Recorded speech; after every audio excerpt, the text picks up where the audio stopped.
The morning rush at Brookline Corporate Tower was just like any other. Heels clicking, printers humming, and employees clutching coffee cups like lifelines. Everyone moved fast. Everyone looked busy. Everyone acted important. Except Emily Carter. Emily, a 29-year-old single mother, had been working late for weeks. Between managing spreadsheets, preparing reports, and trying to keep her supervisor satisfied, she was barely sleeping.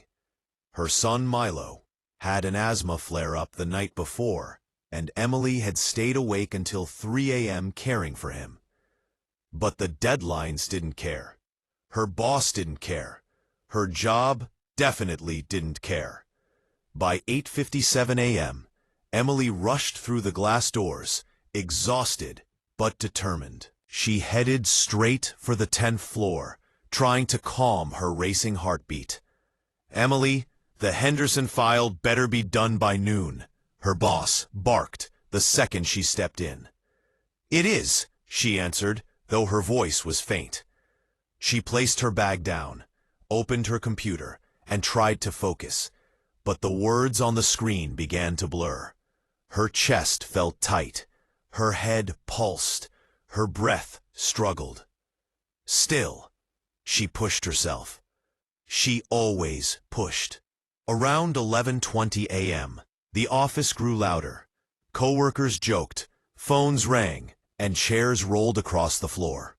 Emily stood up to get a glass of water, but the room tilted. Her heartbeat pounded in her ears. Her vision darkened. She whispered, "Help, someone." But before anyone noticed, her body went limp, and she collapsed beside her desk. Papers scattered across the floor. Her mug shattered. And yet, not a single coworker stopped. Some glanced for a second, then continued typing. Others assumed someone else would help. Someone even stepped over the spilled coffee. Minutes passed. Precious minutes. Then came the sound of a cart rolling down the hallway. Marcus, the 62-year-old janitor, had worked in the building for over 30 years. He was quiet, humble, and always smiling, but most people treated him like he was invisible. As he approached the office floor, he froze. There she was, Emily, unconscious on the carpet. Marcus didn't hesitate. He threw his cleaning gloves aside and rushed toward her. Ma'am, can you hear me?" No response. He gently lifted her head, checked her pulse, and immediately pulled out his old flip phone. "911, please. We need an ambulance. A young woman just collapsed." His voice was steady, but his hands trembled. While waiting for the paramedics, Marcus placed his jacket under her head and whispered softly, "You're gonna be all right. Stay with me, okay? Don't worry. Someone cares." "I'm right here," almost, and they were inseparable. As they loaded Emily onto the stretcher, her eyes fluttered open for a second. She saw Marcus. "You help me?" she whispered. "Yes," he said gently, "and I'll check on you soon. You're not alone, ma'am." Tears formed on her lashes before she slipped back into unconsciousness. Emily woke up in the hospital later that evening. A doctor entered with a clipboard. "Emily, you're severely dehydrated and suffering from stress exhaustion. Another hour without help could have been dangerous." Emily swallowed hard. "Who found me?" The doctor smiled. "A janitor from your building. He stayed with you the whole time." Emily leaned back, overwhelmed. No one else. No coworker, no supervisor. Just the janitor. The man everyone ignored. 3 days later, Emily returned to work, still weak but stable. She carried a small gift bag in her hand. On the 10th floor, things were as usual. People typing fast, papers shuffling, no one making eye contact. When she walked into her boss's office, he barely glanced up. "Oh, Emily, feeling better? You'll need to catch up on missed work. She stared at him, realizing he didn't care at all. But she no longer felt afraid. She felt awake. Instead of responding, she walked away. She took the elevator down, all the way to the basement. Marcus was mopping the hallway when she approached. He looked up, surprised. "Miss Emily, you're okay." Emily smiled warmly. "I am, thanks to you." She handed him the gift bag.